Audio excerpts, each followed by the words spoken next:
Hello friends, income tax के cases की series में आज जो केस हम लोग डिस्कस करेंगे उस केस का नाम है UltraTech cement limited versus assistant commissioner of income tax. ये case 102 ITR tribunal short notes 33 पर रिपोर्ट हुआ। मैटर मुंबई ITAT की F बेंच ने डिसाइड किया और इस केस का जजमेंट 21 फरवरी 2023 को आया।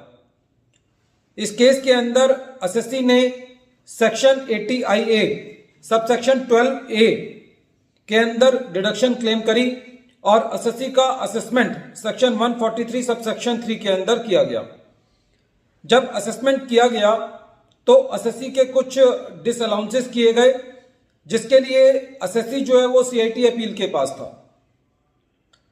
जब एसएससी की अपील CIT अपील के पास पेंडिंग थी तो कुछ TDS के अंदर मिसमैच था, जिसकी वजह से एसएससी ने सेक्शन 154 की एप्लीकेशन फाइल करी और वो सेक्शन 154 की एप्लीकेशन डिस्पोज ऑफ कर दी गई।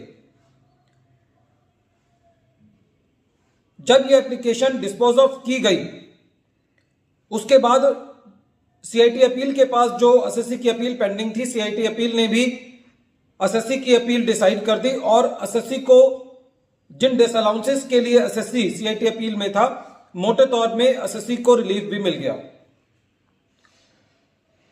पहली रेक्टिफिकेशन अंडर सेक्शन 154 में हो जाने के बाद, CIT अपील का ऑर्डर आ जाने के बाद असेसिंग ऑफिसर को यह लगा कि जो एसएससी को सेक्शन 80IA सबसेक्शन 12A की डिडक्शन दी गई है वो ज्यादा दी गई है और असेसिंग ऑफिसर ने सेक्शन 154 का नोटिस इशू करके जो डिडक्शन एसएससी को पहले मिली हुई थी उसका अमाउंट जो है वो रिड्यूस कर दिया। करीबन 46 करोड़ के करीब असेसिंग ऑफिसर ने वो डिडक्शन को कम कर दिया। जब एसएससी ने इस रेक्टिफिकेशन ऑर्डर के अगेंस्ट CIT अपील के पास अपील करी तो CIT अपील ने उस रेक्टिफिकेशन के ऑर्डर को सही ठहराया और एसएससी की अपील डिसमिस कर दी। इस सारे केस में जो कॉम्प्लेक्स इशू था वो ये था कि जो ओरिजिनल असेसमेंट की गई थी वो ओरिजिनल असेसमेंट 26 मार्च 2013 को की गई थी।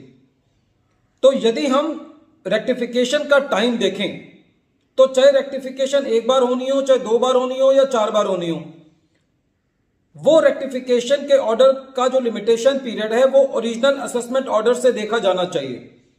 26 मार्च 2014 को ओरिजिनल असेसमेंट हुई। यदि वहां से 4 साल देखते हैं तो जो रेक्टिफिकेशन का ऑर्डर है वो 31 मार्च 2017 तक कंप्लीट हो जाना चाहिए था। लेकिन जब असेसिंग ऑफिसर ने जो दूसरा रेक्टिफिकेशन का ऑर्डर पास किया था वो 27 मार्च 2018 को किया था। असेसिंग ऑफिसर का यह कहना था कि जो लिमिटेशन पीरियड है वो ओरिजिनल असेसमेंट ऑर्डर से ना देख करके जो पहला रेक्टिफिकेशन ऑर्डर पास हुआ है उस डेट से देखा जाना चाहिए।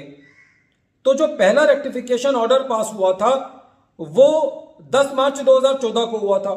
यदि हम 10 मार्च 2014 में 4 साल जोड़ें तो दूसरा रेक्टिफिकेशन ऑर्डर जो है विद इन टाइम था।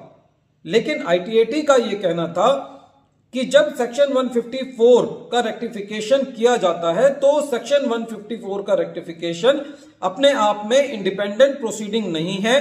वो प्रोसीडिंग ओरिजिनल असेसमेंट ऑर्डर में मर्ज हो जाती है और जो लिमिटेशन पीरियड है सेक्शन 154 करने का वो ओरिजिनल असेसमेंट ऑर्डर से देखा जाना चाहिए। तो प्रेजेंट केस के अंदर जो ओरिजिनल असेसमेंट ऑर्डर 26 मार्च 2013 को पास किया गया था, तो वहां से यदि हम 4 साल देखें तो सेक्शन 154 के लिए जो लिमिटेशन डेट है वो 31 मार्च 2017 है और प्रेजेंट केस के अंदर जो रेक्टिफिकेशन ऑर्डर पास किया गया वो रेक्टिफिकेशन ऑर्डर 27 मार्च 2018 को पास किया गया, इसलिए वो रेक्टिफिकेशन ऑर्डर टाइम बार्ड है।